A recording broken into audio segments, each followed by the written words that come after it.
Welcome, dear listener, to another gentle journey through the annals of history. Whether you're winding down after a long day, seeking a soothing distraction, or drifting off to sleep, we're glad you've joined us.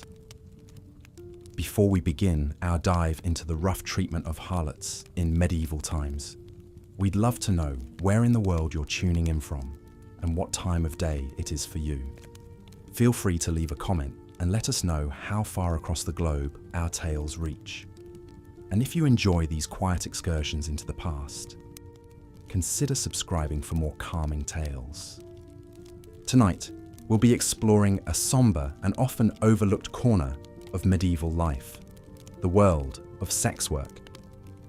It's a topic that may seem heavy or unsavory, but there is much to learn from the lives of these women on the margins of society. So, settle in, get comfortable, and let us paint a picture of what it was like to be a harlot in the Middle Ages. The very words we use to describe sex workers, prostitute, harlot, strumpet, often carry a sharp sting of condemnation. But these terms have a long and tangled history. Prostitute comes from the Latin prostituere, which originally meant to expose publicly. It wasn't until the late 15th century that the word took on its current association with selling physical services. Similarly, whore has its roots in the Old English word hora, which could refer to a promiscuous woman or even an adulterer with no financial transaction involved. In medieval England, the most common term for a lady of the night was harlot, but even this word has shifted over time. It originally referred to a male beggar or vagabond in the 13th century, before becoming feminized and linked to unchaste behavior. Across the Channel in France, putain, derived from the Latin word for stinking, was a frequent insult hurled at sex workers. And high-class courtesans were often branded as cortigiana, an Italian word that also applied to ladies-in-waiting at royal courts, hinting at the blurred lines between formal and informal arrangements. The exchange of sexual favors for money or gifts was nothing new in medieval times. Prostitution had flourished in ancient Greece and Rome, where it was legal and even state-sanctioned in some cases. Solon, the great Athenian lawgiver, established government-run brothels known as dicteria in the 6th century BC, staffed by slave women whose fees were fixed by the state. These were soon nicknamed Solon's girls. Later rulers, like Caligula and Nero, became infamous for their dalliances with prostitutes, even bringing them to official banquets. But as Christianity spread through the Roman Empire, attitudes began to change. The early church fathers railed against all forms of extramarital sex as sinful, with St. Augustine declaring prostitution a scourge that makes a brothel of the entire world. Yet pragmatists like Thomas Aquinas would later argue that prostitution was a necessary evil that prevented worse sins like rape and sodomy. Thus, harlots came to occupy a hazy middle ground in medieval society, officially condemned for their immorality, but also tolerated and even catered to. This was the world that medieval prostitutes had to navigate, a shadowy demimonde of desire and disgust, where carnal delights went hand in hand with social ostracism. In our next chapter, we'll take a closer look at the day-to-day lives of these women, from the rank and file of common brothel workers to elite courtesans moving in rarefied circles. We'll meet an aging madam in Southwark, London's notorious red light district, see how she runs her bustling establishment, and eavesdrop on the whispered conversations and clinking of coins behind its walls. The road ahead is not always pretty, but there is much to discover. And by shining a light on this hidden history, perhaps we can come to see medieval harlots not as faceless caricatures, but as women doing what they could to survive in a world that offered them precious few choices. So get comfy, dear listener, and let us unspool their stories together, one moonlit night at a time. We turn now to one of the most famous and influential courtesans of the medieval period, Tullia d'Aragona. Born in Rome around 1510, Tullia was the illegitimate daughter of a courtesan mother and Cardinal Luigi d'Aragona. From a young age, her striking beauty and keen intellect set her apart. She was educated in literature, music, and philosophy, rare attainments for a woman of that era, much less one born into the demi-monde of prostitution. As a teenager, Tullia began her career as a high-class courtesan in Rome, dazzling powerful clients with her looks, wit, and erudition. She commanded astronomical sums for her services and was soon a celebrated fixture in the city's intellectual salons and aristocratic circles.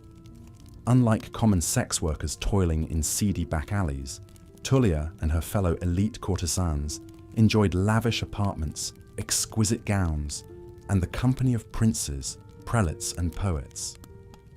But even for a woman of Tullia's charms and stature, the life of a courtesan was fraught with perils. She had to walk a tightrope always, maintaining the favour and largesse of her benefactors, while fending off the envy of rivals and the wrath of scorned wives. A courtesan needed shrewdness and cunning to navigate the treacherous currents of court politics, where fortunes could shift on a whim. Tullia managed these challenges with aplomb, leveraging her talents and connections to build a glittering career that spanned decades. She moved between the great cultural capitals of Renaissance Italy: Rome, Venice, Ferrara, Siena, Florence.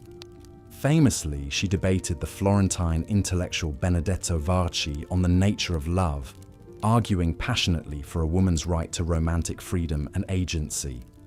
In this way, Tullia d'Aragona was singular. Not content to merely trade on her physical allure, she fashioned herself into a paragon of Renaissance virtues, a true cortigiana onesta, or honest courtesan. She penned lofty Petrarchan verses, plumbed classical literature and philosophy, and dazzled with her erudite conversation. Her published works, including the 1547 poem Il Meschino and her 1552 treatise on the infinity of love, stood as proof of her formidable intellect. Of course, even Tullia could not entirely escape the strictures and prejudices of her time. In 1546, she ran afoul of the papal court's sumptuary laws, which dictated the attire of prostitutes. Cited for wearing verboten items like pearls and a veil in public, Tullia was forced to petition for a special dispensation on the grounds that she was a respectable woman who did not solicit on the streets. This incident underscores the precarious social position of even the most elite courtesans. They existed in a liminal space, straddling the realms of artistic muse and sexual commodity, accepted in the rarefied sphere of the intelligentsia, but still tainted by the inescapable stigma of their trade. For all her gifts and graces, Tullia d'Aragona could never quite shed the label of courtesan. Late in life, as her beauty waned and her clientele dried up, Tullia retired from the courtesan life and married, perhaps seeking some measure of respectability and stability. But she never stopped writing and creating, leaving behind a body of work that stands as a testament to her formidable mind and spirit. She died in 1556, having carved out an extraordinarily liberated and self-directed existence for a woman of her time and station. Today, Tullia d'Aragona endures as the archetype of the cultivated courtesan, an object of fascination and admiration. Her life story has inspired novels, plays, operas, and films, forever immortalizing her as a woman who subverted the cruel fates and prejudices foisted upon her, who grasped for beauty, freedom, and agency within the gilded cage of the courtesan's life. In many ways, she and her sisters in trade were the first modern feminists, carving out a space for female autonomy and self-determination in a deeply patriarchal age. As we've journeyed through the haunting, hidden history of medieval sex workers, we've witnessed the spectrum of their experiences, from nameless streetwalkers scratching out a meager subsistence in filthy alleyways to glittering courtesans enthralling kings and philosophers. We've seen how their lives were constricted and imperiled by the religious doctrines, legal prescriptions, and social stigmas of their time, subjected to punishments both petty and profound. But through it all, the harlots of history endured. They survived and even thrived in the face of unimaginable hardship. They found camaraderie and community with their fellow sex workers. They forged new identities and even fought for their rights in a fashion. In their struggles, they laid the earliest foundations for the modern movement for sex workers' dignity, safety, and self-determination. So let us honor the courage and fortitude of these long-ago sisters, the Jane Shaws and Eleanor Reikeners, the Angers Sorels and Tullius d'Aragona. Let us remember their names and say them with respect. And let us strive to extend to their modern descendants the compassion, humanity, and justice so long denied to their forebears. This is their story, brought in from the shadows at last. There may be no grander moral than this: that every human being, no matter their labor or lot in life, possesses an innate worth and dignity. In grappling with the hidden history of the medieval sex trade, we begin to see a way forward to a world free of the cruelties and depredations visited upon these women for centuries. A world where people are not reduced to what they do to survive, but what they dream, dare and build in spite of it all. And so we come to the end of our journey into the secret annals of the medieval prostitution. The street lamps are guttering out, the alleyways are still, and the night's final customers have slunk back to their lodgings. As a wan light seeps into the eastern sky and the church bells toll the dawn hour, the weary harlots wrap their shawls around their shoulders and turn toward home. They have survived another night, and they will rise to meet another day, for they are the unvanquished, the indomitable. They are the survivors of history. Part 4. Persecution and punishment of prostitutes. The life of a medieval prostitute was often nasty, brutish, and short. Not only did they face the daily hazards of disease, abuse, and unplanned pregnancies, but harlots were also frequent targets of persecution by both religious and secular authorities. From the pulpit to the town square, sex workers were denounced as sinful temptresses, corrupting society with their carnal wiles. One common punishment for prostitution in the Middle Ages was public humiliation. In 13th century France, women caught selling their bodies could be forced to wear distinctive striped hoods or have their hair shorn off. Repeat offenders might be marched naked through the streets, whipped, or even have their ears cut off as a visible mark of shame. These cruel spectacles served not only to discipline wayward women, but also as a stern warning to other would-be harlots. Imprisonment was another typical fate for medieval prostitutes who ran afoul of the law. In larger towns and cities, local governments began constructing special jails known as bridewell prisons to house disorderly women. Conditions inside were often overcrowded and squalid, with inmates subjected to beatings, hard labor, and meager rations. For pregnant prostitutes, the prisons could be a death sentence, with many perishing from complications of childbirth or seeing their newborns quickly succumb to disease. One fascinating case that illustrates the precarity of life as a medieval sex worker is that of Eleanor Reikener, a transgender prostitute arrested in London in 1395. According to court records, Eleanor was apprehended late one night while soliciting sex from a man near the Tower of London.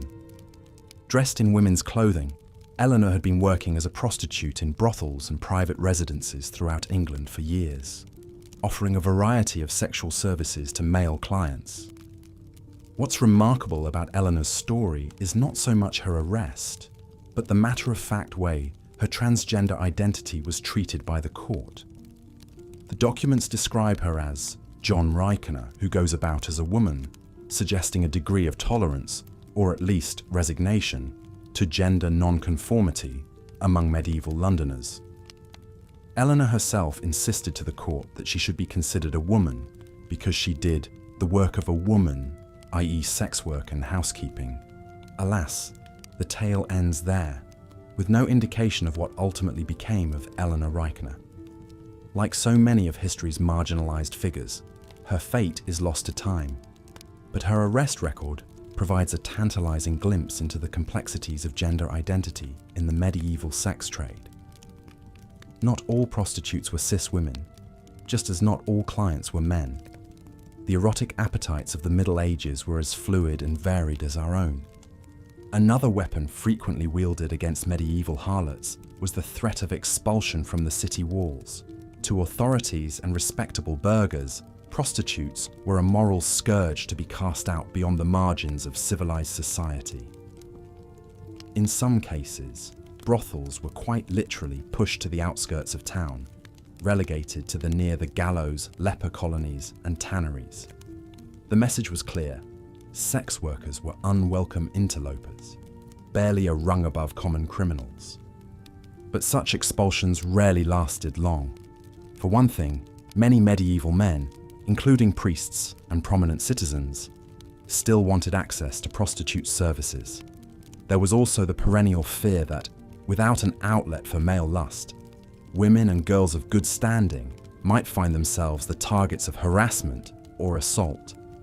And so the bordellos always crept back, setting up shop in the shadowy streets and alleyway hovels of the town's underbelly. The cycle of condemnation and toleration would begin anew. For the medieval prostitute, it was a tightrope walk between survival and ruin. With the threat of prison, corporal punishment, and exile constantly hanging over their heads, these women navigated a dangerous world with few protections. The fact that any of them survived at all is a testament to human resilience in the face of unimaginable brutality and neglect. In many ways, their struggles echo those still faced by sex workers today, who continue to fight for dignity, safety, and equal treatment under the law. Part 5. Prostitution and the medieval church. When it came to the oldest profession, the medieval church found itself in a moral quandary. On the one hand, men of the cloth routinely railed against prostitution as an affront to God and a scourge upon the earth. Sex outside of marriage was a cardinal sin, threatening nothing less than the sanctity of the family, the social order, and the immortal soul. Lust was a deadly vice, and those who traded in it were seen as little better than the devil's foot soldiers. And yet, many medieval thinkers couldn't shake the notion that harlots might serve a useful purpose after all. As far back as the 5th century, the famed theologian St. Augustine acknowledged the necessity of prostitution as a kind of social safety valve. In his view, taking away brothels would be like removing the sewers from a palace. Sure, it might seem more pleasant in the short term, but soon the whole edifice would be overflowing with filth and disease. This idea of prostitution as a necessary evil gained currency throughout the Middle Ages. In the 13th century, no less a luminary than Thomas Aquinas was arguing that sex work, while morally dubious, nonetheless played a vital role in preserving chastity and social harmony.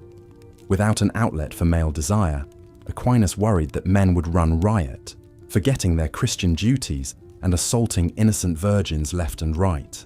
The church thus found itself reluctantly tolerating prostitution, with some local parishes even operating their own regulated brothels.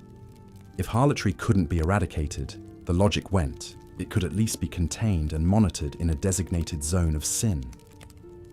Some municipalities required prostitutes to wear certain clothing or badges, not unlike a medieval version of the red light district. Of course, this uneasy compromise didn't keep lusty clergymen from availing themselves of prostitute services. Records from medieval Paris show priests and monks were frequent customers in the city's brothels, despite the risk of excommunication if caught. Whether driven by hypocrisy or simple human frailty, men who preached chastity by day secretly enjoyed carnal delights by night. But the church also held out redemption for fallen women in the form of Mary Magdalene. One of Jesus' closest disciples, Mary Magdalene, was often depicted as a reformed prostitute in the Middle Ages, cementing her status as the patron saint of wayward women. Her story offered a powerful template. Even the most jaded harlot could be born again through contrition and devotion to Christ.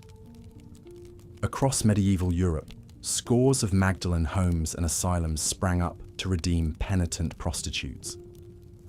These institutions provided food, shelter, and a chance at a new life for women seeking to leave the sex trade. But that redemption came at a price, namely, strict religious discipline and a kind of pious imprisonment that could last years. For most prostitutes, life remained a cycle of sin and fleeting absolution, played out in the shadow of the cross. The church might begrudgingly tolerate their existence, but it still viewed them as little more than necessary detritus to be hidden away. Even as it promised salvation in the next world, it heaped scorn and damnation upon them in this one. In a society so thoroughly saturated with religion, this ecclesiastical stigma only compounded the hardships of life as a medieval sex worker. Branded as fallen women and instruments of the devil, harlots were easy scapegoats for everything from plagues to barren wombs, even as their services remained in high demand. Perhaps most tragic of all, many likely internalized the church's teachings, viewing themselves through the lens of sin and self-loathing, even as they fought to survive another day. The road to redemption was narrow and steep. Part 6. The health risks of medieval sex work. In the Middle Ages, Paris was famed as a center of learning, commerce, and culture. But beneath the soaring spires of Notre Dame and the bustling market stalls lurked a darker underbelly, a shadowy realm of poverty, disease, and desperation that swallowed up the city's most vulnerable denizens. For the prostitutes who plied their trade in these mean streets, every day was a dance with death. One such unfortunate was a young woman named Joanna. Orphaned at a tender age, Joanna found herself alone and destitute on the Parisian streets. With no family to turn to and no respectable work to be found, she reluctantly sold her body to keep from starving. At just 14 years old, Joanna was already a veteran of the city's squalid brothels. Life as a medieval prostitute was a litany of dangers, chief among them the ever-present spectre of sexually transmitted diseases. Without reliable prophylactics or antibiotics, infections like syphilis, gonorrhea, and chlamydia ran rampant through the bordello quarters. And in a time of flawed medical understanding, these diseases were as mysterious as they were debilitating, a scourge blamed on everything from witchcraft to divine punishment. For a girl like Joanna, catching such an illness was practically an occupational hazard. With an endless parade of clients to service, prostitutes had little control over their exposure to STDs.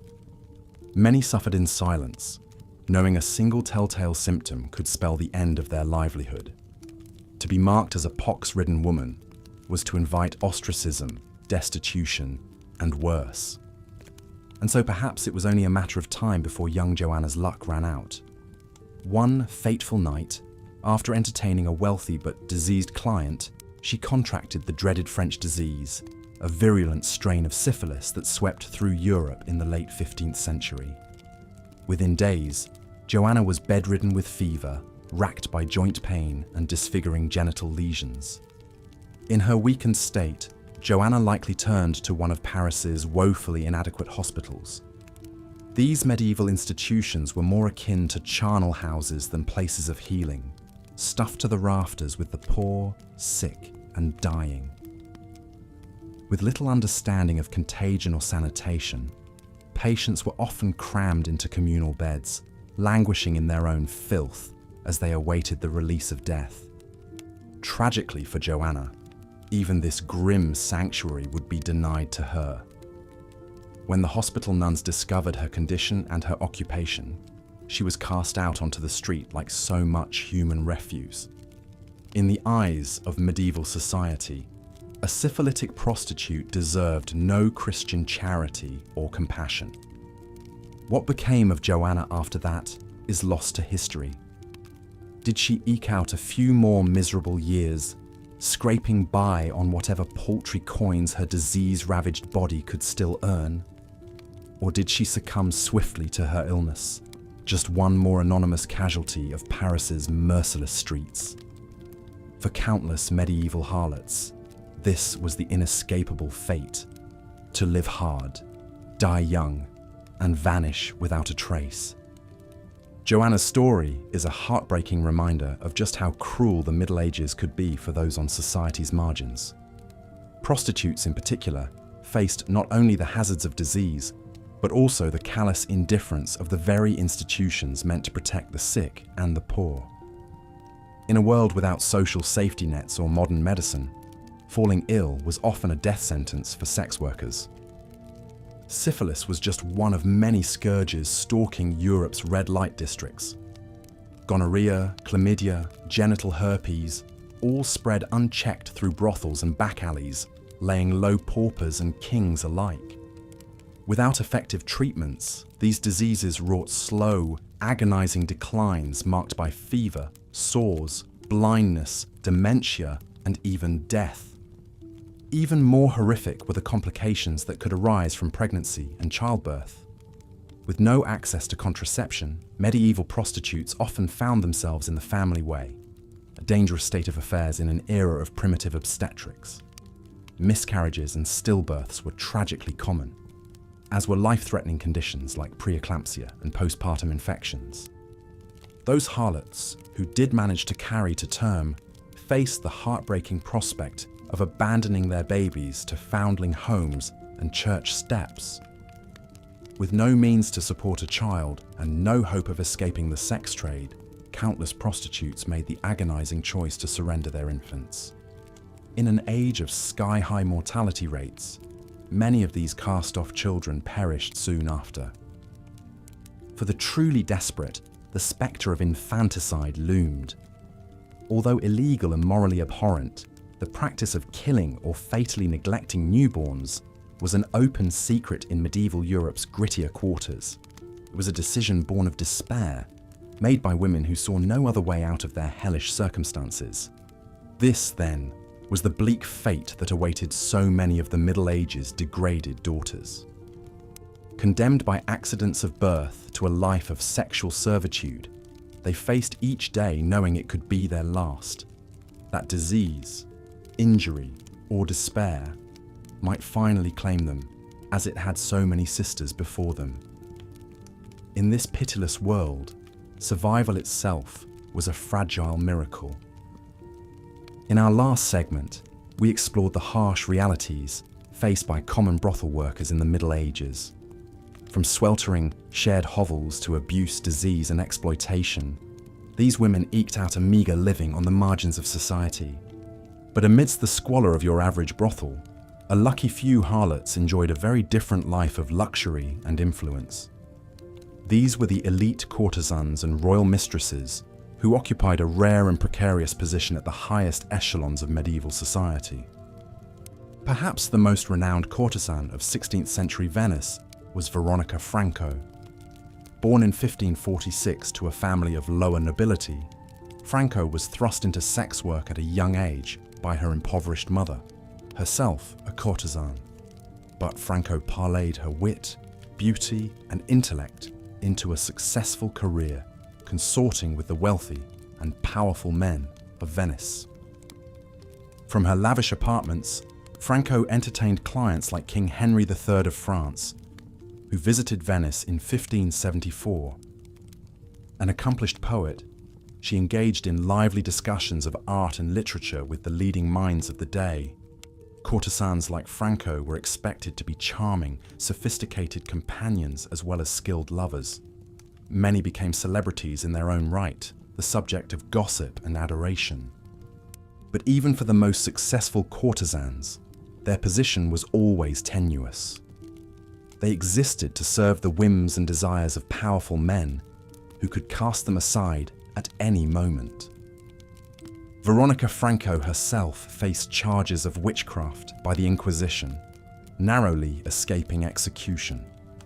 No one embodied the heights a royal mistress could reach and how far she could fall, quite like Agnès Sorel. Born around 1422 to a provincial French family, Sorel came to the court of King Charles VII as a lady-in-waiting. She soon caught the eye of the king and became his favourite, earning the official title of maîtresse en titre, the first in French history. Showered with jewels, land grants and castles, Sorel wielded significant political influence over the king. She even accompanied him on military campaigns, nearly dying in childbirth along the way. Many credit her with helping inspire Charles to take a more active role in governing and freeing France from English domination. But few could forgive the unprecedented power and riches bestowed on a royal mistress. Sorel faced open hostility from nobles and courtiers who resented her rapid rise. Vicious rumours dogged her, including that she employed witchcraft to seduce the king. And after Charles's death in 1461, she was swiftly expelled from court, stripped of lands and wealth by the new regime. Agnès Sorel would die just a few months later at age 40, likely from mercury poisoning. She left behind 4 daughters to an uncertain fate.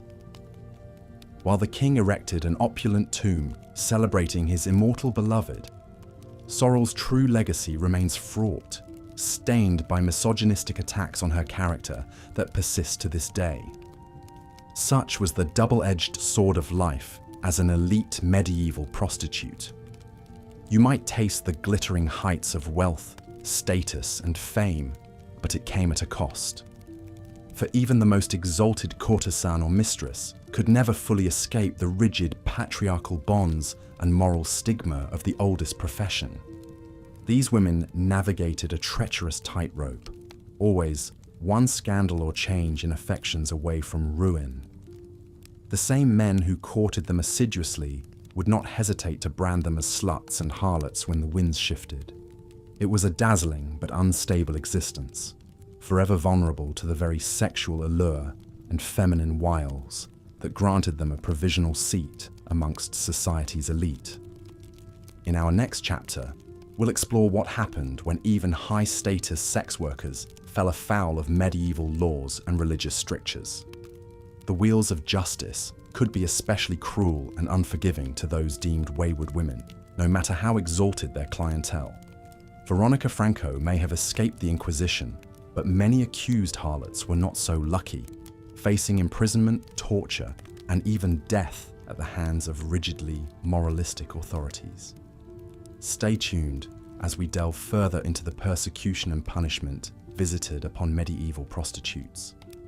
We left off discussing the precarious position and ultimate downfall of many high-class courtesans in medieval Europe. Even the most celebrated and influential of these women could quickly fall from grace as the political winds shifted and powerful men tired of their mistresses. Take, for example, the infamous Diane de Poitiers.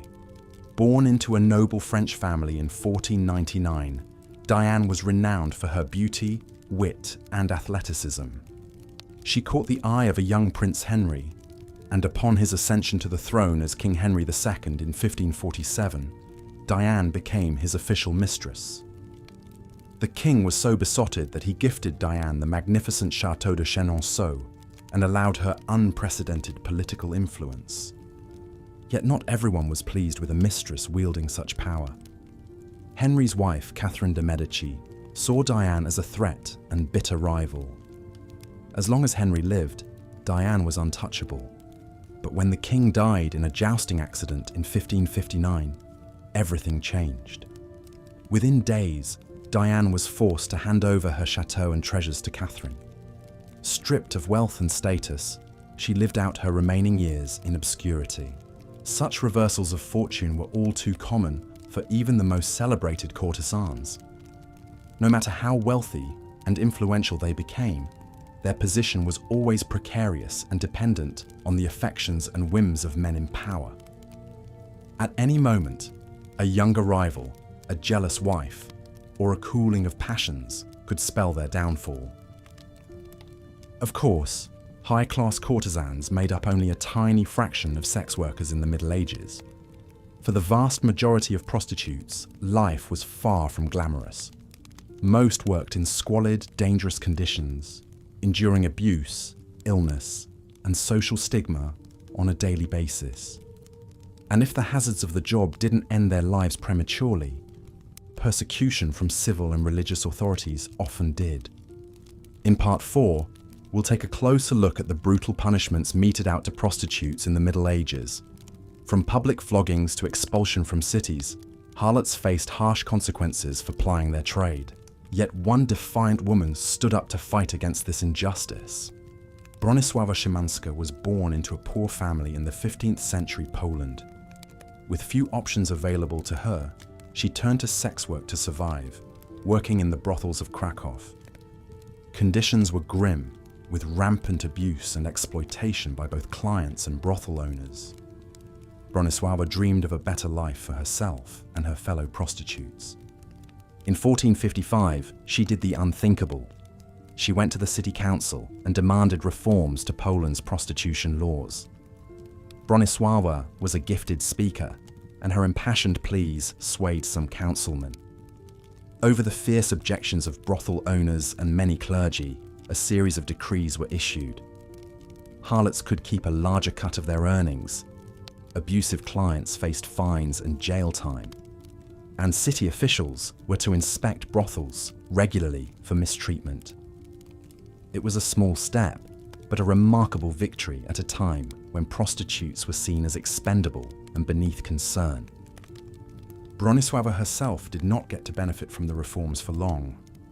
Just a year later, she was murdered by an angry client. Her defiance had made her a target, but she had struck an unprecedented blow for the rights and dignity of sex workers. 400 years before the more famous Margaret Sanger fought to legalize birth control, Bronisława was demanding protections for some of the most vulnerable and stigmatized women in society. While she paid with her life, her legacy would be an enduring inspiration. To this day, some Polish sex worker activists still gather at her old brothel to lay red roses in her memory.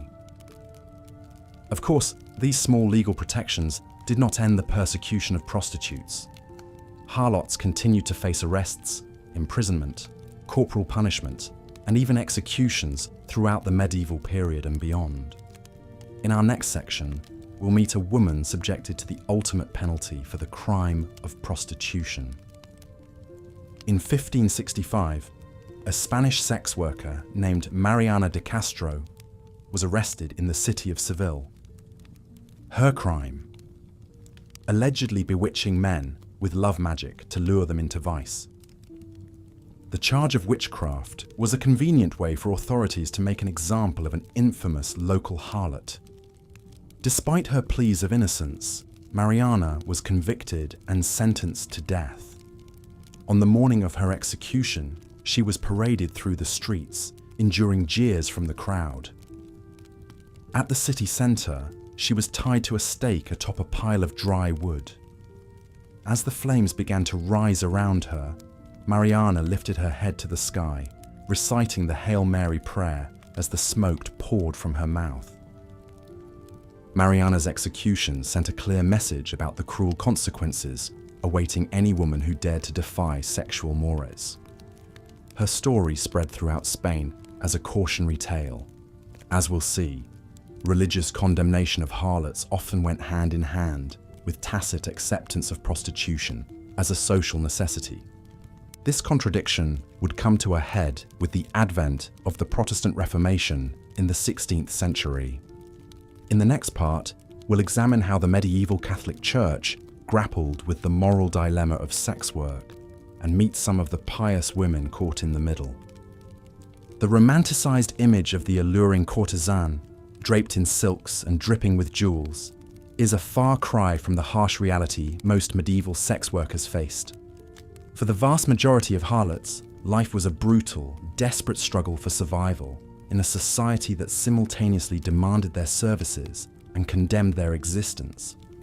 As we've seen, the lucky few might attain wealth, status, and influence as an elite courtesan or mistress to the powerful. Women like Veronica Franco in 16th century Venice and Agnes Sorel in 15th century France enjoyed lavish gifts, political sway, and access to the highest echelons of society. But even for them, success was tenuous and fleeting. Courtesans had to carefully navigate the whims of entitled men, the machinations of rival mistresses, and the ever-present risk of being replaced by a younger beauty. One false step could send even the most celebrated courtesan tumbling from her pedestal back into destitution and disgrace. Such was the fate of Eleanor Reichner, a transgender English sex worker, often forgotten by history. Eleanor's sad tale comes to us from the records of their 1395 arrest in London. The court documents describe them soliciting sex from men in women's clothing and being caught in the act of sinful, carnal deeds against the order of nature. Medieval England had little mercy for those who defied its rigid gender and sexual norms. We don't know what ultimately became of this rare medieval trans prostitute, but a harsh sentence of imprisonment, corporal punishment, or expulsion likely awaited them. These were the common punishments inflicted on sex workers, who faced persecution from both church and state. Harlots were a visible target for authorities eager to make an example of sinfulness and vice. In some cities, prostitutes were forced to wear distinctive striped hoods or special badges marking their low status. They could be publicly whipped, dunked in water, or paraded through town on a humiliating cart ride. Repeat offenders sometimes had their ears cut off. Many medieval towns eventually banished all known sex workers, relegating them to the margins of society in disreputable suburbs or red light districts outside the city walls. But despite official condemnation, medieval prostitution had a complex relationship with the church. In a society that prized female chastity, yet denied most women real power and autonomy, many saw prostitution as a distasteful but necessary evil. The influential church fathers St. Augustine and Thomas Aquinas both grudgingly argued that sex work helped to contain male lust and prevent the rape of respectable women.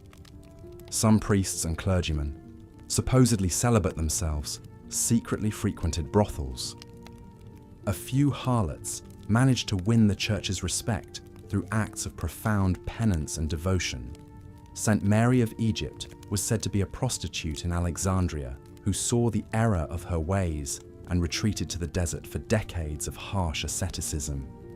Mary Magdalene, the most famous redeemed woman of the Bible, inspired the ideal of the reformed harlot. But for every celebrated penitent, countless ordinary women remained trapped in the sex trade. Even when the church tried to help, its efforts could be clumsy and misguided. In some cities, church-sanctioned brothels were allowed on the one condition: all visiting men had to spend time praying afterwards. A few convents of converted prostitutes such as St. Mary Magdalene took in harlots who wished to reinvent themselves as nuns, but their admissions were selective and their resources strained. Most women had nowhere else to turn. This was especially true considering the immense health risks of the medieval sex trade. Syphilis spread like wildfire through brothels, leaving sufferers with weeping sores, blindness, dementia, and death. Gonorrhea, chlamydia, genital warts, and other infections were also rampant. In an age before germ theory, antibiotics, or reliable contraception, sex workers were uniquely vulnerable. Pregnancy was an occupational hazard, and some desperate harlots resorted to risky folk abortifacients, or even infanticide. In the 14th century Paris, a young prostitute known only as Joanna was publicly burned at the stake for allegedly spreading a venereal disease to her clients.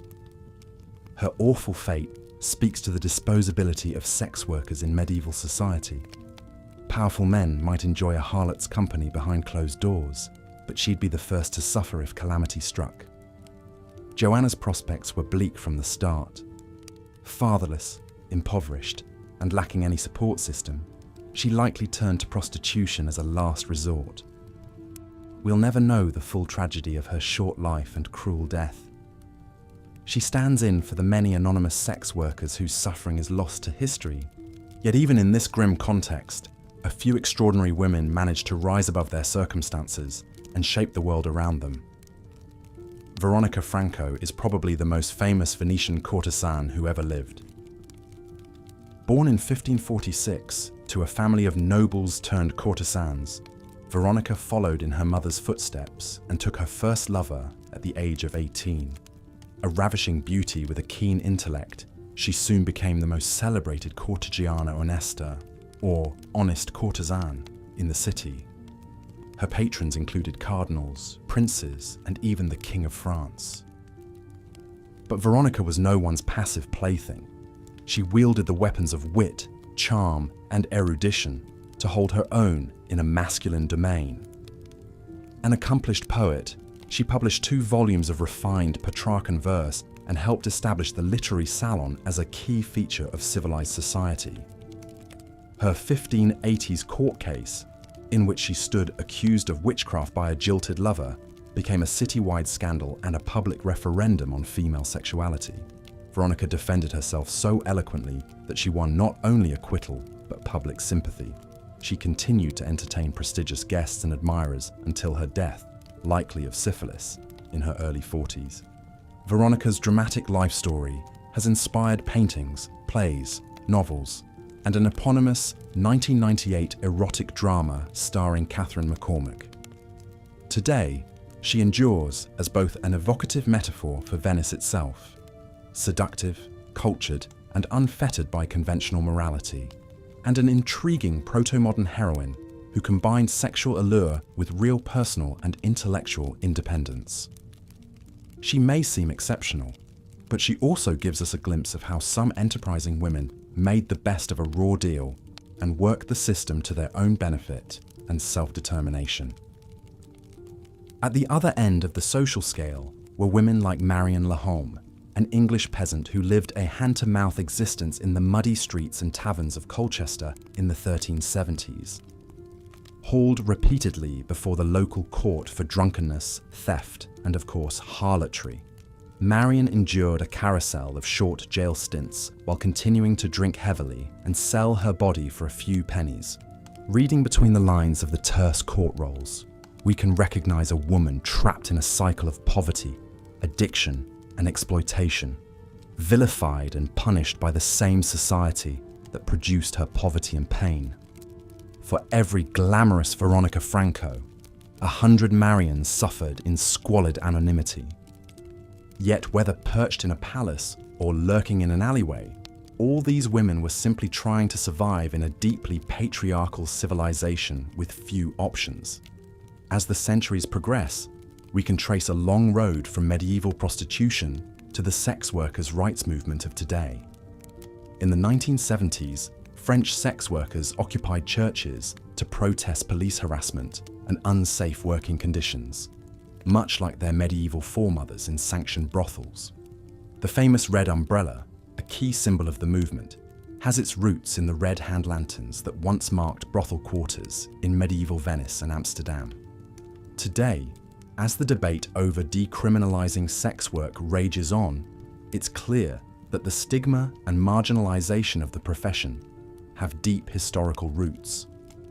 To chart a way forward, we must look back and recognize the humanity of the women who came before. By learning their stories, we restore a long-suppressed truth. There have always been those who bought and sold sex, and they deserve the same dignity, compassion, and rights as anyone else. There's nothing medieval about that radical notion. Caught in a cruel cycle of poverty and exploitation, medieval harlots lived short, brutal lives. Let's take a closer look at the health risks and hazards that plagued these women on a daily basis. In the cramped, filthy rooms of your average medieval brothel, disease festered and spread like wildfire. With so many men coming and going, buying a few minutes of escape and pleasure, it was almost impossible for prostitutes to avoid contracting syphilis, gonorrhea, or other painful sexually transmitted infections. The telltale sores, oozing discharge and rashes, must have been a constant source of agony.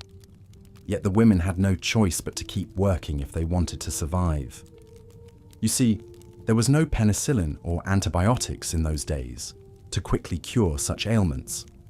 At best, a harlot might seek out a local healer or wise woman who would apply poultices of herbs, honey, or even animal dung to try to soothe the inflammation. But more often than not, these treatments did little to alleviate the underlying illness, which would gradually eat away at her health. And what of those prostitutes who found themselves with child? With no reliable contraception available, unwanted pregnancy was an occupational hazard. Some women tried to induce miscarriage by drinking toxic herbal concoctions or thrusting sharp implements into the womb. Others would carry the baby to term, only to abandon it on the steps of a church or orphanage, praying some kind soul would take the child in. In the worst cases, prostitutes resorted to infanticide, strangling or smothering their newborns out of sheer desperation. Consider the tragic tale of Joanna, a young prostitute working in a 14th century Parisian brothel. One fateful night, Joanna welcomed into her bed a wealthy Italian merchant. But unbeknownst to her, the man was in the late stages of syphilis. Within days of their encounter, Joanna broke out in weeping, open sores across her body. In a panic, she continued servicing clients, hoping to earn enough money to pay for treatment. But all she ended up doing was spreading the dreaded disease even further. When the Parisian authorities learned of the outbreak, they decided to make an example out of poor Joanna. In front of a jeering crowd, she was dragged from the brothel and tied to a stake in the center of town. As the flames licked her feet, Joanna screamed in agony, her piteous wails echoing off the city walls. By the time the fire consumed her, she was already dead, her blackened corpse a warning to other harlots of the dangers of plying their trade. But what choice did these women really have? When the alternative was starving on the streets, a life of prostitution, with all its indignities and hazards, must have seemed the lesser of two evils. And so they soldiered on, painting their faces to hide the sores, downing cheap wine to numb the pain, all the while dreaming of a better life that would never come. As grim as Joanna's fate was, she was hardly alone in her suffering. Across Europe, thousands of prostitutes met similar ends. Ravaged by disease, driven to desperate acts, burned at the stake as scapegoats for wider societal ills. It's a dark chapter in history that's often glossed over in favour of more romanticised tales of courtly love and chivalry. But we owe it to these women to remember their stories, to acknowledge the incredible hardships they endured. In many ways, they were the ultimate underdogs, scorned by the pious, exploited by the powerful, afflicted by the perils of the oldest profession. Yet they endured, day after day, using their wit and wiles to scratch out a meagre existence on the margins of society. So the next time you hear a bawdy joke about a medieval brothel or see a painting of a rosy-cheeked tavern wench, take a moment to reflect on the reality behind the caricature. These were real women, with real dreams and desires, who suffered greatly for the sin of being born poor and female in a cruel, uncaring world. The least we can do is bear witness to their struggle and honour their memory with empathy and respect. But the story of medieval prostitution isn't just one of unrelenting misery. Believe it or not, there were a few rare individuals who managed to rise above their circumstances and make a name for themselves in this most unlikely of professions. One such woman was Tullia d'Aragona, a renowned 16th century Italian courtesan and author. Born in Rome to a courtesan mother, Tullia seemed destined to follow in her footsteps.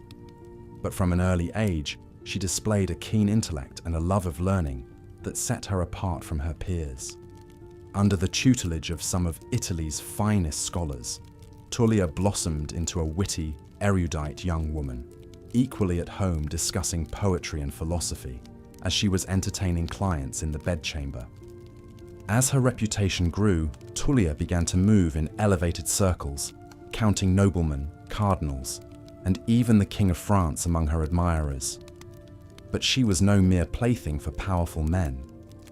Tullia was a force to be reckoned with in her own right, using her charm and cunning to secure lucrative patronage deals and influence political decisions behind the scenes. Perhaps most remarkably, Tullia was a gifted writer, penning several well-received works of poetry and prose throughout her career. Her crowning achievement was Dialogue on the Infinity of Love, a daring treatise that argued for women's right to sexual autonomy and pleasure, ideas that were downright radical in her day. Of course, even a woman as brilliant and accomplished as Tullia couldn't escape the stigma of her profession entirely. She faced plenty of backlash from moralists and clerics who saw her as little more than a glorified whore. And like all courtesans, she must have grappled with the constant threat of disease, unwanted pregnancy, and the fickle whims of her wealthy clients. Still, there's something undeniably inspiring about Tullia's story. The way she defied societal expectations and forged her own unique path through life. In a time when most women had precious little control over their destinies, Tullia dared to dream of something more, and had the audacity to make those dreams a reality through her own wit and determination. You could argue that Tullia was an outlier, an exception that proves the grim rule of life for most medieval prostitutes. And you wouldn't be entirely wrong.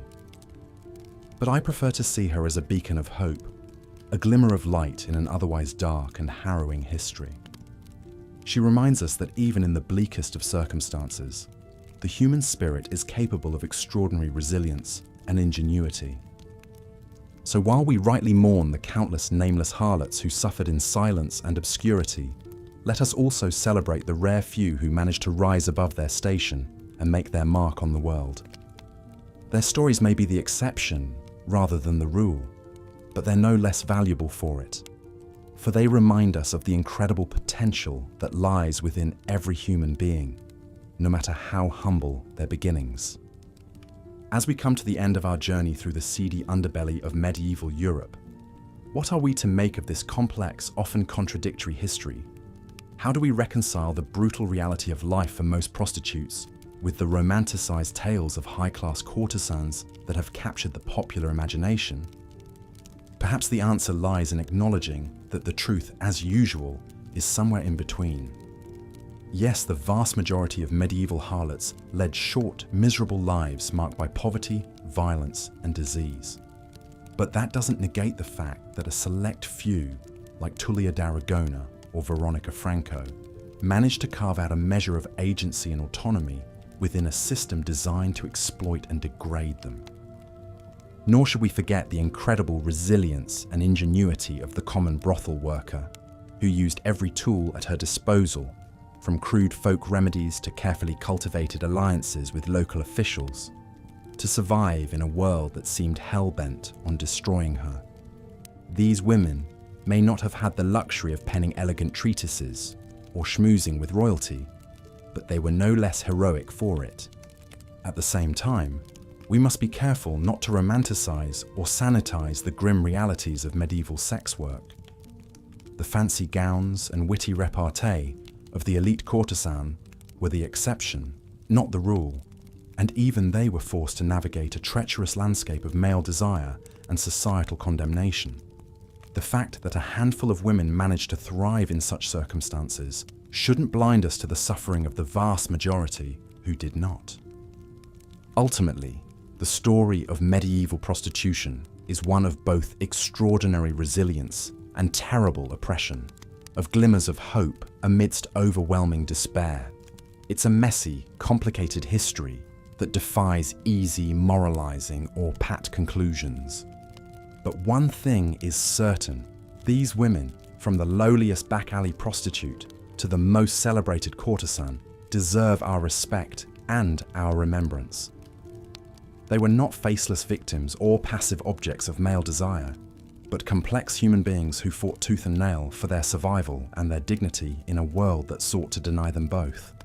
In honoring their struggles and their triumphs, we honor the struggles and triumphs of marginalized women throughout history, and recommit ourselves to the ongoing fight for a world where no woman has to sell her body to survive. It's a fight that began long before the medieval era and continues to this day, but one that we must never abandon, no matter how daunting the odds. So let us end our tale where we began, with a moment of quiet reflection for the forgotten harlots of history. May their memories be a blessing, and their stories a call to action for us all.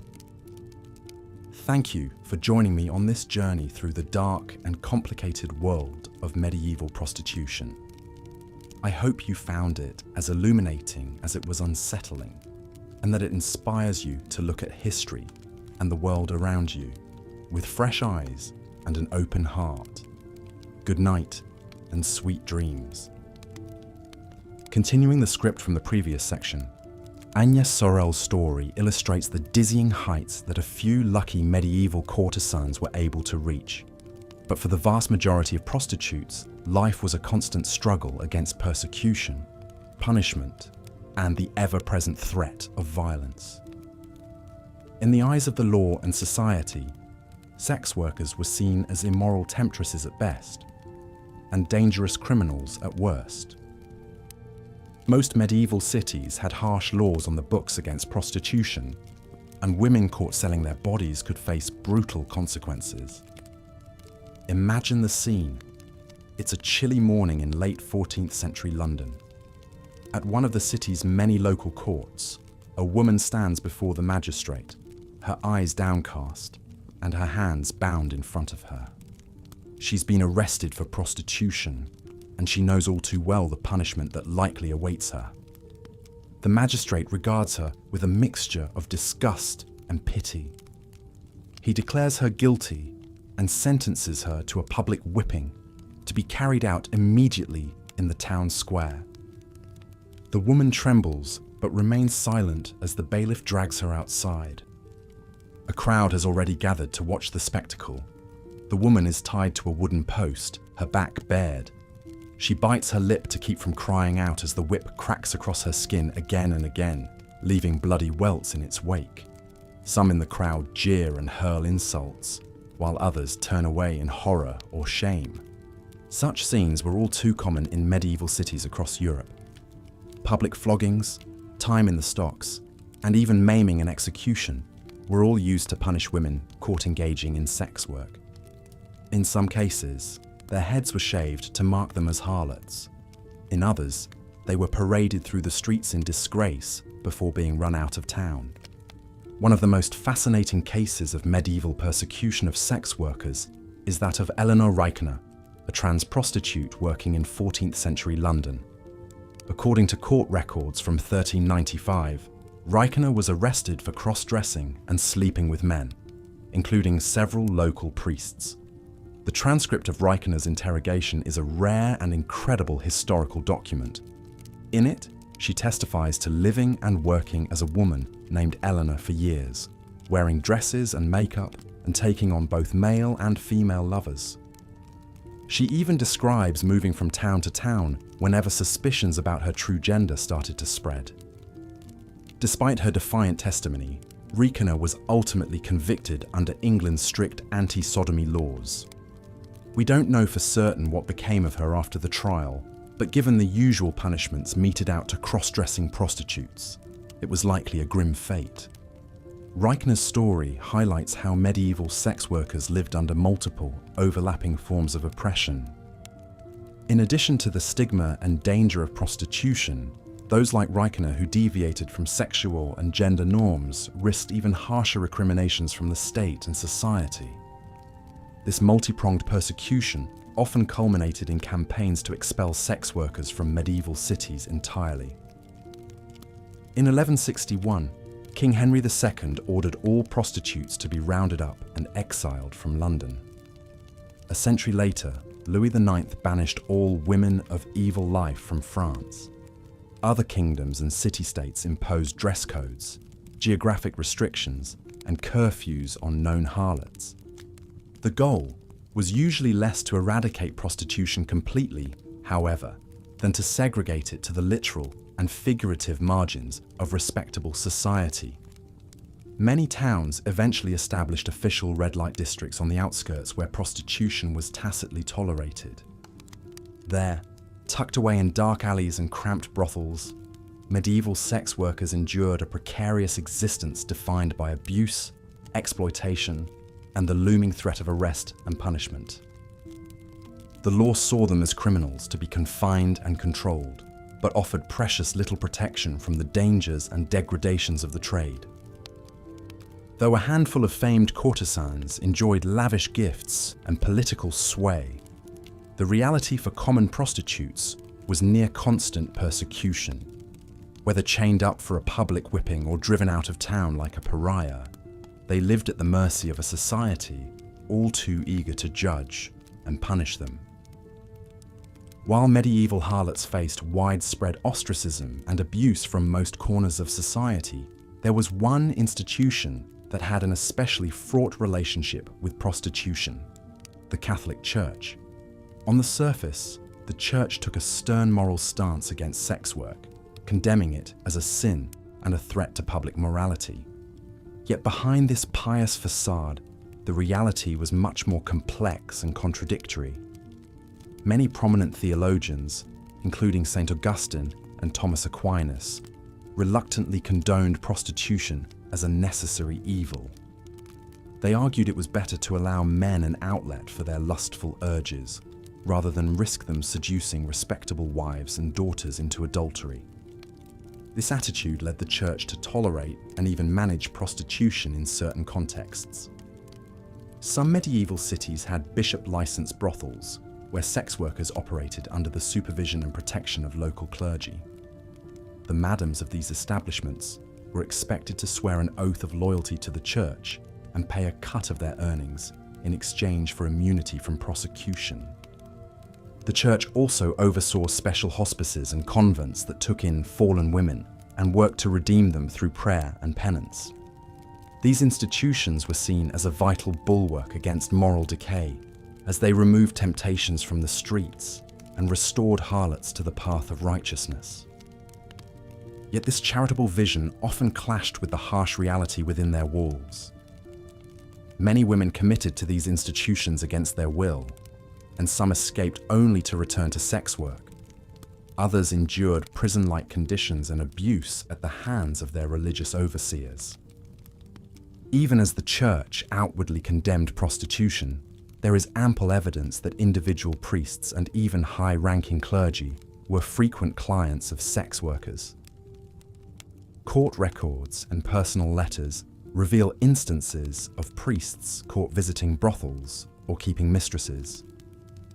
Some used their moral authority to coerce or exploit vulnerable women into sexual relationships. This hypocrisy reached its apex in the pontificate of Pope Alexander VI, born Rodrigo Borgia. Before and during his papal reign in the late 15th century, Alexander was notorious for his libertinism and kept multiple mistresses. He even acknowledged fathering several children out of wedlock. The church hierarchy's moral failings when it came to prostitution were thrown into especially sharp relief by the cult of Mary Magdalene, a reputed former prostitute who became one of Jesus' most devoted followers. Mary Magdalene was held up as the archetypal reformed harlot. Her story was used to justify the church's charitable works aimed at getting sex workers off the streets and into the pews. Mary Magdalene's example offered the tantalizing promise of salvation and social rehabilitation for fallen women, at least in theory. In practice, the church's programs for reforming prostitutes often did more harm than good. Many women cycled in and out of religious institutions, finding little support for rebuilding their lives outside the sex trade. Others found themselves trading one form of exploitation for another, as some unscrupulous priests used their authority to pressure harlots into sexual relationships. Though medieval sex workers might take some cold comfort in the knowledge that even princes of the church sometimes shared their sins, they largely remained outcasts in the eyes of both religious and secular authorities. Neither the threat of damnation nor the promise of salvation could shield them from the very real dangers and degradations of the trade. Indeed, beyond the risk of arrest and persecution, perhaps the greatest threat facing medieval prostitutes was to their health and safety. In a time before antibiotics or reliable contraception, sex work in the Middle Ages was nothing short of a death sentence for many women. Syphilis and other sexually transmitted diseases ran rampant through medieval brothels, passing from client to prostitute to client in a vicious cycle. Without effective treatments, these diseases slowly ravaged their victims' bodies and minds, leading to disfigurement, madness, and agonizing death. One common treatment for syphilis in the Middle Ages involved slathering an infected prostitute's body with mercury ointment. This toxic cure often caused horrific side effects like tooth loss, internal bleeding, and neurological damage, but offered no real protection against the disease's progression. Pregnancy was another constant spectre hanging over medieval sex workers. With contraception largely unavailable or ineffective, many prostitutes found themselves with child after being raped by clients or even pimps. Some tried dangerous folk remedies to induce abortion, often with disastrous results. In one chilling historical account, a 14th century Parisian prostitute known only as Joanna faced charges of spreading a leprous malady to her clients.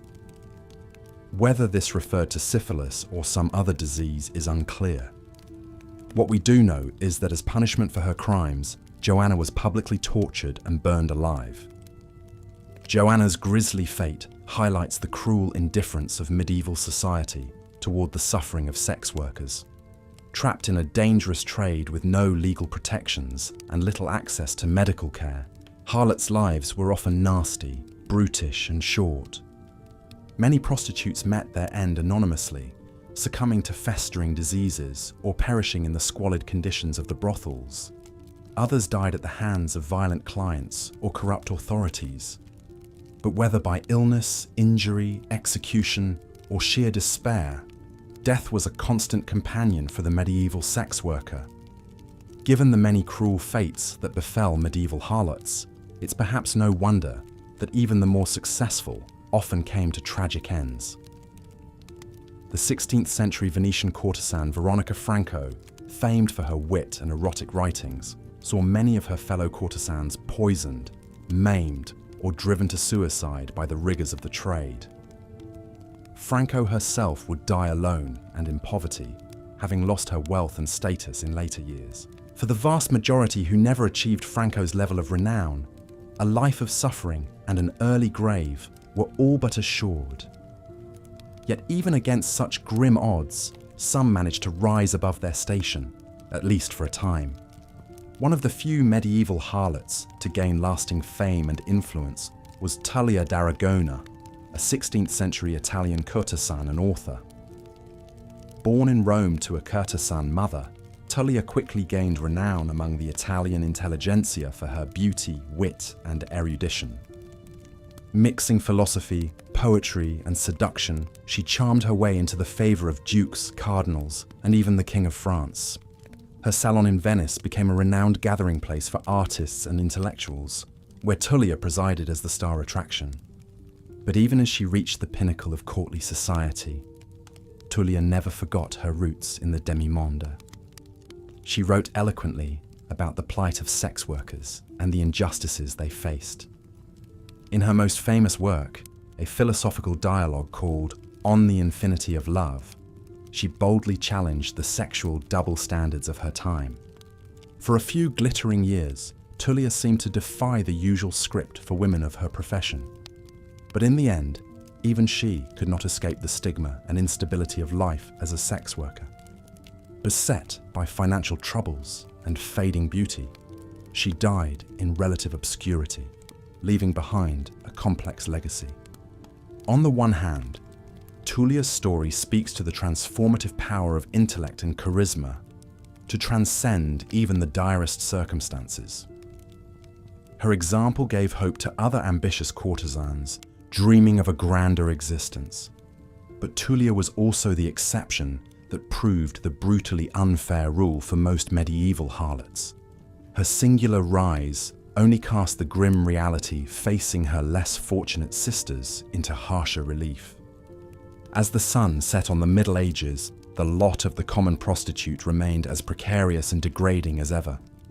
Hounded by authorities, used and discarded by men, trapped in a dangerous trade with no real hope of escape. This was the bitter fate for the faceless thousands. Even as the world moved into the modern era, much of the medieval disregard and disdain for sex workers would remain stubbornly entrenched.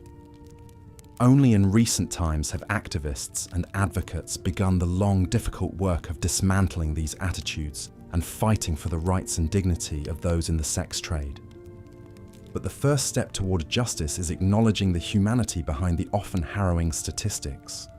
By confronting the real stories of medieval prostitutes, their hopes and dreams, their suffering and resilience, we begin to chip away at the misogynistic morality that has silenced them for so long. In honoring the struggles of our foremothers in the world's oldest profession, we also recognize how far we still have to go in building a society that protects the vulnerable and values all women as people, not property to be used or discarded at will. The road ahead is long, but the journey begins with hearing their voices echo across the centuries. As we close this dark chapter in harlot history, let us take a moment to remember the Joannas and Tullias, the Eleanors, and the many nameless others lost to time. May they rest in the peace and dignity denied to them in life, and may their memory fuel our resolve to fight for a world where no woman need suffer as they did. Agnès Sorel was the first woman in French history to be officially recognized as a royal mistress. Born into a family of minor nobility around 1422, Agnès caught the eye of King Charles VII while serving as a lady-in-waiting to his queen, Marie of Anjou. The king was instantly smitten by Agnès' renowned beauty, sparkling wit, and joie de vivre. Despite being over 20 years her senior and already married, Charles brazenly installed his new love in the royal palace, showering her with jewels, furs, and a staggering annual income of 4,000 livres. The besotted monarch even granted her the fiefdom of Beauté-sur-Marne, from which Agnès took her famous title, Dame de Beauté. Unlike many royal mistresses who operated behind the scenes, Agnès took a prominent place at court, often appearing beside the king at official functions to the chagrin of the queen and courtiers. Her extravagant fashion sense set new trends among aristocratic women who clamored to emulate Agnès' daringly low-cut gowns and towering headpieces. But Agnès was more than a pretty face in opulent attire. She exerted significant political influence over the king, acting as a trusted advisor and confidant.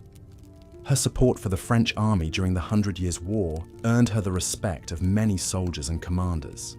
Agnès reportedly even accompanied Charles on military campaigns, rallying the troops with her presence. However, her sway over the king and unconventional role stirred up resentment and rumors at court. Vengeful nobles spread salacious gossip, accusing Agnès of using witchcraft to bewitch Charles. The increasingly unpopular queen, Marie of Anjou, found herself eclipsed and humiliated by the royal mistress. Agnès bore 3 daughters to the king, though he stopped short of legitimizing them as he had done for a daughter born to another mistress. Fiercely loyal to Charles, Agnès never sought to advance her own family at court, focusing instead on supporting the monarch she loved. In 1450, while pregnant with her 4th child, Agnès fell ill with dysentery at the age of just 28. On her deathbed, she dictated a will, leaving most of her vast fortune to various charities and religious institutions, a final act of generosity that surprised her many detractors. Mere days later, on February 9th, the ravishing Dame de Beauté was dead. The king's grief was so profound that he ordered an elaborate funeral and had an effigy of Agnès placed atop her tombstone, an unheard of honor for a royal mistress. Although Charles would take subsequent mistresses, none would ever match the political clout, ostentatious glamour, or intimate bond he shared with Agnès Sorel. In many ways, Agnès was an outlier among medieval mistresses. Her overt political role, military adventures, and ostentatious public persona all upended societal expectations. She demonstrated that a royal mistress could be more than a mere sexual plaything, paving the way for other powerful maîtresses en titre like Madame de Pompadour centuries later. Yet despite her privileged position, Agnès was still ultimately beholden to the king's affections and whims. When Charles's son, the future Louis XI, finally persuaded his father to dismiss Agnès, she had little choice but to comply, retreating to her estates. For even the most influential of mistresses, power was ultimately temporary and contingent on a monarch's favour. Agnès Sorel's meteoric rise and sudden fall encapsulates the dizzying heights and lurking hazards that defined life as a medieval royal mistress. Her story has captured the imagination of historians and storytellers for centuries, immortalizing her as the prototype of a figure that would loom large over French history, the maîtresse en titre, or official chief mistress to the king. In the end, perhaps Agnès's most enduring legacy is the way she used her exceptional beauty, charisma, and intellect to forge an improbable path from minor noblewoman to royal counselor, challenging assumptions about the role an ambitious woman could play, even as a mistress, in the stultifying, male-dominated world of medieval politics. While later French kings' official mistresses like Diane de Poitiers and Madame de Montespan would wield even greater influence, Agnès Sorel set the mold, carving out a new form of feminine power in the royal court. Though long dead, the Dame de Beauté's legend lives on, an object of fascination, admiration, and even reproach. She reminds us of the complex, often contradictory expectations and limitations placed on women in the Middle Ages, where even the most exceptional female figures were still trapped within a social order that prized their beauty and sexual allure above all else. Agnès's story is one of breathtaking triumphs and poignant limitations, of audaciously breaking barriers and ultimately succumbing to them. In her short but extraordinary life, she lit up the medieval court like a dazzling comet, blazing a trail for generations of powerful royal mistresses to come, before burning out almost as quickly as she had burst onto the scene. The tale of the Dame de Beauté is in many ways the story of medieval womanhood writ large. At once grim and hopeful, subversive and circumscribed, a resounding declaration of agency that nonetheless could never fully escape the confines of a profoundly patriarchal age. As we remember Agnès Sorel, we pay tribute to all the complex, captivating women of the Middle Ages who, even in small ways, dared to upend convention and assert their right to desire, to influence, to be more than the rigid roles their society prescribed. Compared to the thousands of faceless, nameless sex workers who haunted the brothels and back alleys of medieval Europe, eking out a meagre, miserable living on the margins, Agnès lived a rarefied existence of opulence, adoration, and access that most could only dream of. She inhabited a different world entirely from the syphilis-ridden child prostitutes, aging streetwalkers, and debt-bonded brothel girls who made up the vast majority of the Middle Ages' working women. And yet, there is a thread that connects even the most exalted courtesan and debased harlot of the medieval world. For no matter how high she climbed, a woman's worth was still ultimately tied to her sexual desirability, her ability to please and seduce powerful men. She may enjoy lavish gifts, political sway, and glittering renown, but it could all be snatched away in an instant if she displeased her patron or aged out of her allure. This fundamental precarity, born of a sexual double standard that prized women as objects of desire, but condemned them as immoral temptresses, bound all medieval women who sold or traded sex and intimacy, whether in a sumptuous palace bedchamber or a squalid back alley. It's what made even the most successful, celebrated courtesans like Agnès Sorel ultimately tragic figures, luminous comets destined to crash and burn under the impossible pressures placed on them. So, as we marvel at the meteoric rise and mourn the swift downfall of France's first official royal mistress, we must recognise both the individual audacity and brilliance of Agnès Sorel and the broader systemic injustices and inequities that circumscribed even her charmed life. The Dame de Beauté's story is at once an inspiring testament to female ingenuity and ambition, and a sobering reminder of the profound limitations and contradictions women of all classes faced in the Middle Ages.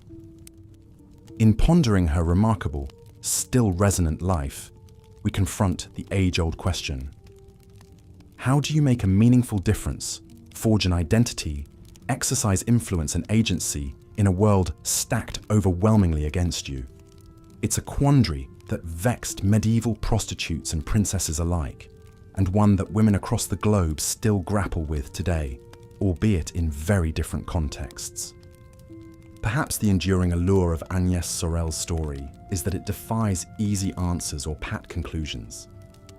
In many ways, hers is an ambiguous, bittersweet legacy, not the black and white morality tale so often imposed on sexual women, but something far more human, messy, and real.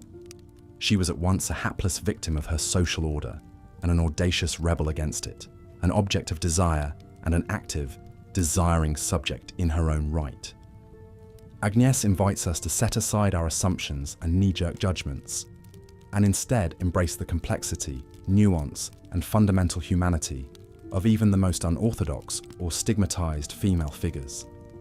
She compels us to look beyond the simplistic archetypes of the virgin and the whore, the powerless waif and the conniving seductress, and recognize the manifold ways in which women, then and now, have doggedly carved out spaces for self-expression, self-determination, desire and agency within even the most repressive patriarchal constraints. As we continue to wrestle with thorny modern-day issues like sex work, female objectification, sexual double standards, and gendered power imbalances, Agnès Sorel serves as a poignant reminder that women's struggles for liberation, dignity, and autonomy are nothing new. They stretch back across centuries, surfacing even in the most unlikely of times and places. The Dame de Beauté's legacy, like that of so many complicated, convention-defying women of the Middle Ages, is a call to embrace that complexity, to resist facile stereotypes and snap judgments about women who trade sex and intimacy for survival or social advancement. It's a reminder that even the most marginalized, stigmatized women have always been full, complex human beings, with hopes and fears, dreams and disappointments, triumphs and tragedies that resist easy labeling. So let us remember Agnès Sorel and all the medieval prostitutes, concubines, courtesans and mistresses she represents, with empathy, with nuance, with a keen understanding of the overwhelming odds stacked against them. Let us honor their struggles, their tenacity, their indomitable will to seize some small measure of power and pleasure for themselves in a world that sought to deny them at every turn. In studying their history, we chip away at the toxic, still enduring idea that a woman's moral character and social value can be neatly determined by her sexual behavior. We begin to untangle the toxic, contradictory expectations that have long ensnared women who dare to buck convention, leverage their desirability, or simply demand more from life than society deems they deserve. As we drift off to sleep tonight, let us spare a thought for Agnès and her the countless, long-forgotten sisters in suffering. The trafficked 10-year-old, the aging streetwalker, the penurious alehouse girl dreaming of a better life just out of reach. Let us hold space for their pain and their tenacity, their debasement and their defiant glimmers of self-determination. And in honoring their complex, deeply human stories, let us recommit to building a world in which no woman need be defined, constrained or demeaned by her sexuality. A world that affords every Agnès Sorel the dignity, equality and boundless possibility she deserves in all realms of life. A world that frees women to dream and strive and fail and love and lust on their own terms, beholden to no king or customer or crushing social code. This is the unfinished work that the Dame de Beauté and her fellow harlots and courtesans call us to, from across the yawning chasm of centuries. May we prove worthy of their struggles and their sacrifice, and may we finally bring to fruition the still unrealized ideal for which they strived. A world in which every woman, no matter her station or circumstance, can live freely, safely, and joyously as the mistress of her own radiant destiny. The brutal life of medieval harlots. Part 5. Prostitution and the medieval church. For much of the Middle Ages, the Catholic Church held a constricted, yet conflicted view of prostitution. On one hand, influential theologians like St. Augustine and Thomas Aquinas condemned selling sex as a grave sin that endangered the soul. They preached that lust was a destructive force that reduced humans to mere slaves of carnal passions. A truly virtuous Christian, they asserted, should resist the temptations of the flesh and strive to maintain a state of chastity. And yet, these same religious thinkers also grudgingly acknowledged prostitution as a necessary evil in medieval society. As Aquinas wrote in his monumental work, the Summa Theologica, prostitution in the towns is like the cesspool in the palace. Take away the cesspool, and the palace will become an unclean and evil-smelling place. In other words, they believed allowing brothels to operate could help contain male vice and prevent even worse sins like adultery, rape, and sodomy. This uneasy compromise between condemnation and pragmatic tolerance shaped much of the Church's official stance on prostitution.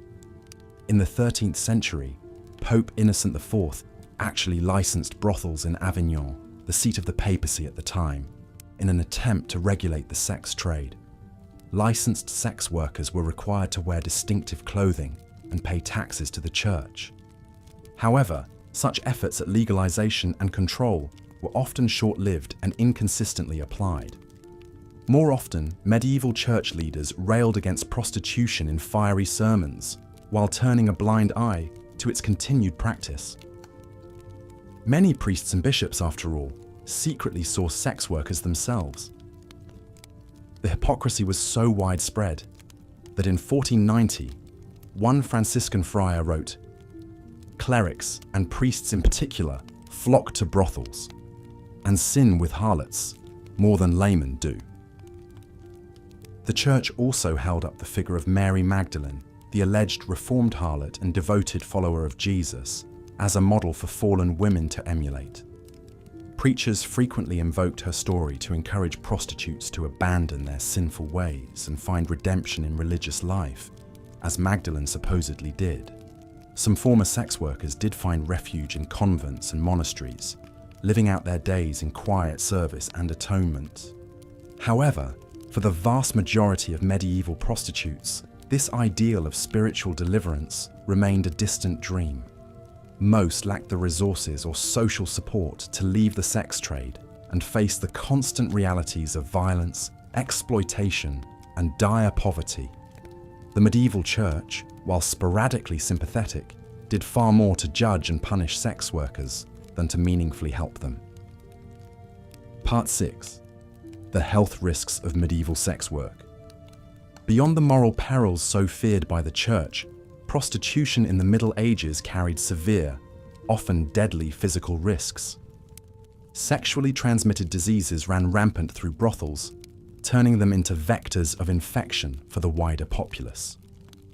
Syphilis, in particular, ravaged Europe in the late 15th and early 16th centuries, earning the grim epithet, the Great Pox. At the time, medical knowledge was extremely limited, and there were no effective treatments for STDs.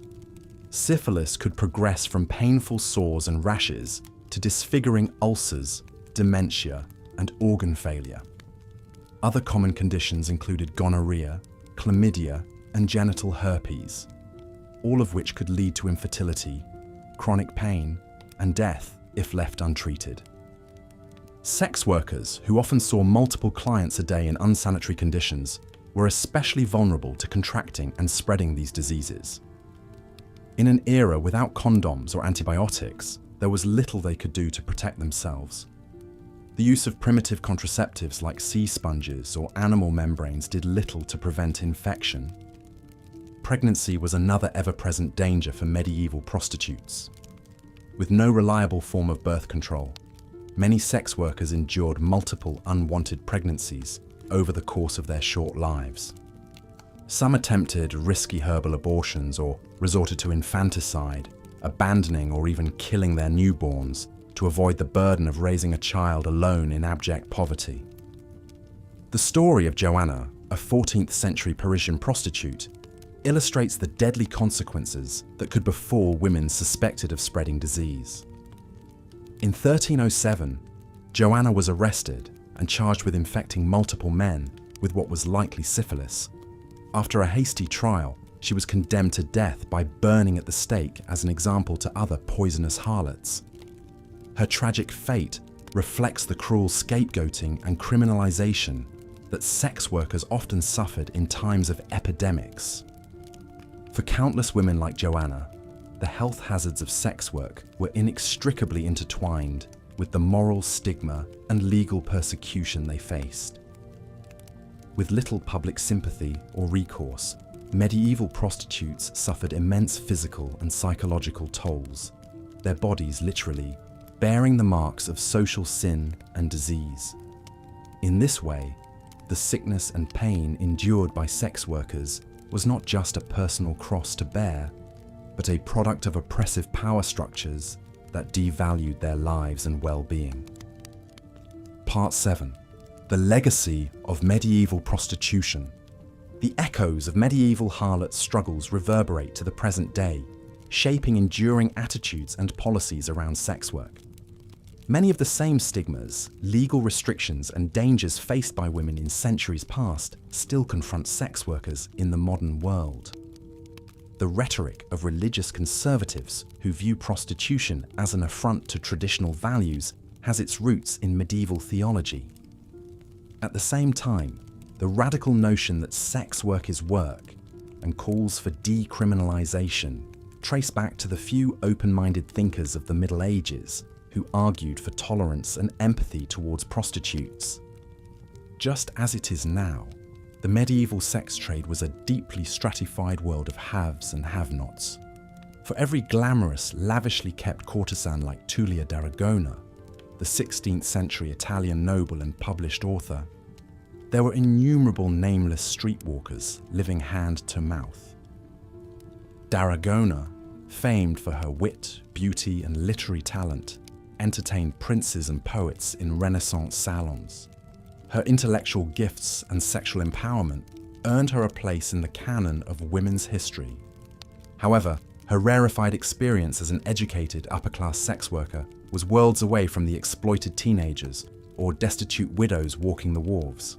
The romanticized fantasy of the happy harlot, an enduring media archetype, must be measured against the far bleaker reality for the vast majority of women selling survival sex throughout history. These contrasting experiences speak to the continued need to recognize sex workers' diverse identities and material conditions. In the modern day, the movement for sex workers' labor rights and human rights seeks to secure protections like safer working conditions, access to healthcare, and freedom from police abuse and arrest. Just as their medieval forebears fought to survive in a world arrayed against them, today's prostitutes and adult entertainers are organizing to demand dignity, justice, and self-determination over their bodies and livelihoods. By honestly examining the difficult history of medieval prostitution, we can develop a more clear-eyed, nuanced understanding of the ongoing debates around commercial sex. Listening to the lost voices of women like Jane Shaw, Eleanor Reichner, and Joanna, and imagining how different their lives might have been in a society of greater compassion and equality, invites us to envision a better future for sex workers today. In honoring their struggles and sacrifices, we recognize their fundamental humanity and inherent worth beyond the circumstances of their occupation. Conclusion. From the filthy alleyways of London to the glittering parlours of Venice, the brutal life of a medieval harlot was one of constant peril and precarity. Subject to the cruel whims of pimps, clients, clerics and laws, sex workers faced violence, disease, persecution and scorn as a matter of course. Their backbreaking labour, so often dismissed as a necessary evil, propped up the very patriarchal institutions that condemned them as sinners and criminals. Though some, like Eleanor Rykener and Joanna, have been pulled from obscurity by historical records of their arrests and trials, the vast majority of medieval prostitutes died unmourned and unremembered. But by learning their stories and connecting them to the ongoing struggle for sex worker justice, we keep their memories alive and honour their indomitable resilience. The women who lit the brothel lamps each evening, who endured a magistrate's lash and a priest's rebuke, who soothed their bruises with a scrap of bread and a sip of ale. They left behind a legacy of survival in the face of staggering hardship. In death, they remind us of the grave costs of misogyny, religious hypocrisy, and the criminalization of poverty. So let us hold space for both the exalted courtesans and the lowliest streetwalkers of the Middle Ages, and for all the sex workers who came before and after them. May we recognize their full personhood and celebrate their triumphs and mourn their tragedies, and continue their fight for a world in which people of all genders and occupations can live and labor with respect, safety, and freedom. The story of the medieval sex trade is one of oppression and objectification, to be sure, but it is also an indelible tale of human endurance in the darkest of circumstances. By telling it, and by working to uplift sex workers today, we light a candle in the window of a hidden history and proclaim to all those who have been cast into the shadows, you are seen, you are valued, and you will not be forgotten. The life of a medieval harlot was a precarious one, filled with hardship, heartache, and all too often, an early death. From the common brothel worker to the rarefied courtesan, the business of selling one's body for survival remained a brutal reality for countless women. Take Joanna, a 14th century prostitute working in the squalid brothels of Paris. Like her fellow harlots, Joanna's days were an endless tide of grasping hands and grunting men, the air thick with the reek of sweat, sex, and desperation. With no access to reliable contraception, Joanna soon fell pregnant. But in a world with little sympathy for whores, an unwanted child was a liability she could ill afford. And so, like many in her trade, Joanna turned to the grim practice of infanticide, quietly smothering or abandoning her newborn babes. It was a sin that weighed heavy on her soul, even as the priests preached that her very existence was an affront to God. For what choice did she have? With no family, no husband, and no respectable means of support, the brothel was the only home Joanna knew. But even that meagre existence was not to last. For in a time before antibiotics, syphilis and other poxes ran rampant through the brothels of Europe. With no real understanding of how such diseases spread, and even less idea of how to effectively treat them, infection was often a death sentence. Such was the fate of poor Joanna. As the telltale sores and rashes of syphilis ravaged her body, her clients dwindled and her earnings dried up. No longer a fresh-faced beauty, she was cast out of the brothel, left to wander the streets as a walking corpse. In the end, it was not the pox, but the torch of an angry mob that ended her short, unhappy life. Condemned as a vessel of pestilence, Joanna was burned alive for the imagined crime of spreading her disease. Hers, is but one tale among countless others, a footnote in the untold history of medieval prostitution. For every celebrated courtesan like Veronica Franco, who entranced the elite with her wit and beauty, there were 100 Joannas, nameless, faceless, and forgotten. Even those who rose to the top of their profession, like Agnès Sorel, the first official mistress of a French king, were never entirely secure in their position. Lavished with jewels, gowns, and political influence, Sorel was the envy of the court. Yet she too met an untimely end, succumbing to mercury poisoning at the age of 28, likely from the very cosmetics and tonics she used to maintain her famous beauty. In death as in life, the harlot's fate was often cruel and ignominious. Denied a Christian burial, their bodies were tossed into unmarked graves or left to rot in paupers' fields beyond the city walls.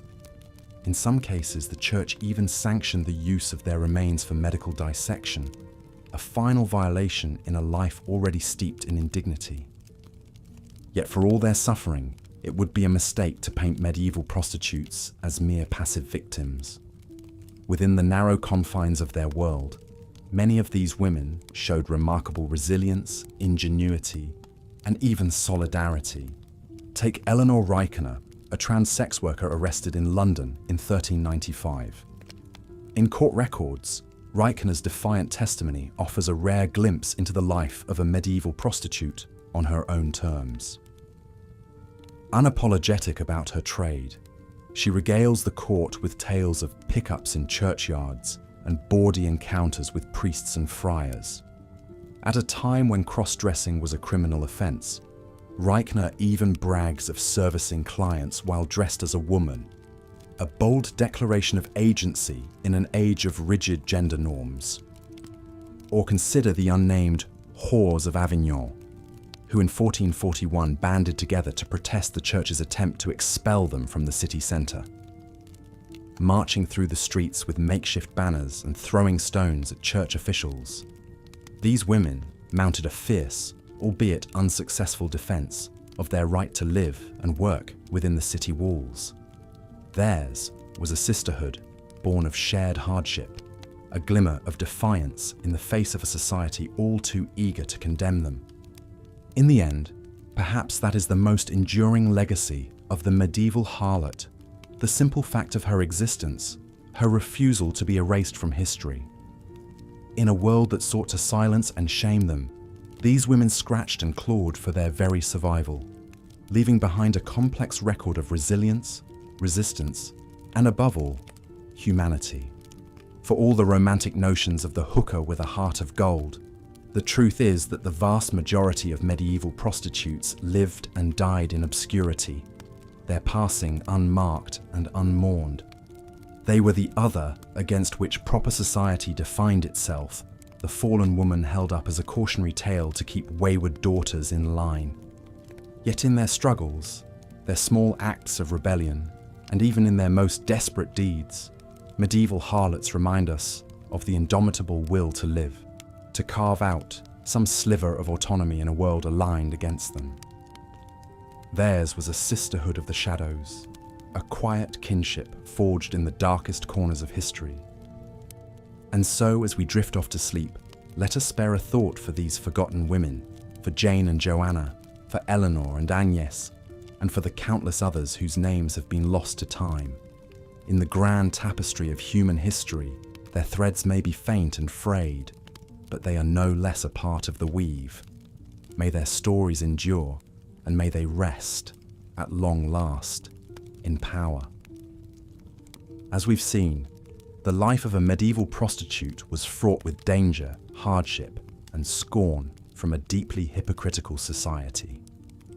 Even the most successful courtesans walked a tightrope between luxury and disgrace, never far from a precipitous fall.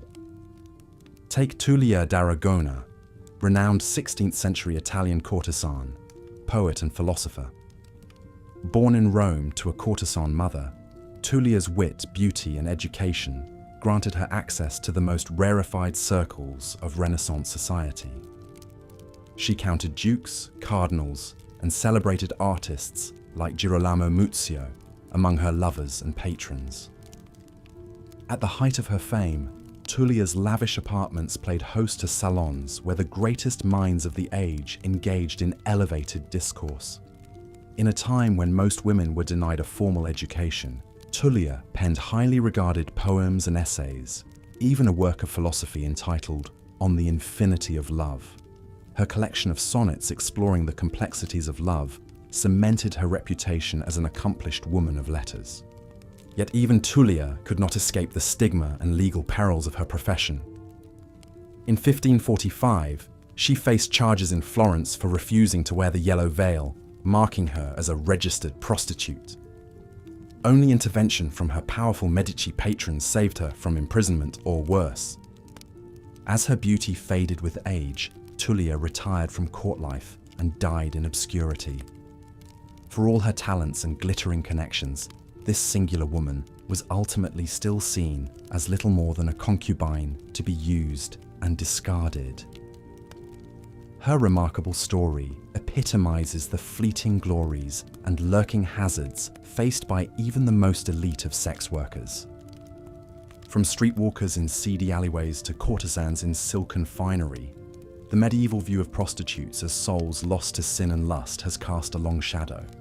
Denounced by the pious, yet discreetly desired by men of all stations, branded as corrupt temptresses, yet exploited and abused, it's no wonder so many met tragic ends in gutters, jails, and asylums.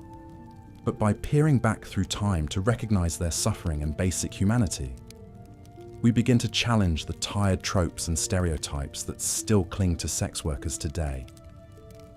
These women were daughters, sisters, mothers, each with her own story of how she navigated an unforgiving world with the tools available to her. They don't deserve to be reduced to punchlines or cautionary tales. In our modern debates around decriminalization and destigmatizing consensual adult sex work, the lessons of history loom large. How much has truly changed since the days of Agnès Sorel or Jane Shaw or Mary Magdalene? Do we continue to punish and revile women for sins that require an equal partner? Can we find ways to protect and empower those who choose this path while still condemning exploitation and trafficking? These are complex questions with no easy answers. But one thing is clear: only by reckoning with the stark realities of the past can we hope to build a more just and compassionate future. The ghosts of history's disgraced harlots deserve nothing less. And so we lay to rest the hard lives and unsung stories of the Middle Ages harlots, courtesans, and streetwalkers. As you drift off to sleep, spare a thought for these largely forgotten women, the risks they faced, the indignities they endured, the fleeting moments of autonomy and pleasure they might have snatched between the hardships. May they trouble our dreams and prompt us to build a world where such suffering is no more. If you found this foray into the forgotten corners of history compelling, consider subscribing for more immersive tales to transport you on your journey to slumber. There are so many neglected narratives and fascinating figures waiting to be rediscovered together. Until next time, good night and sweet dreams.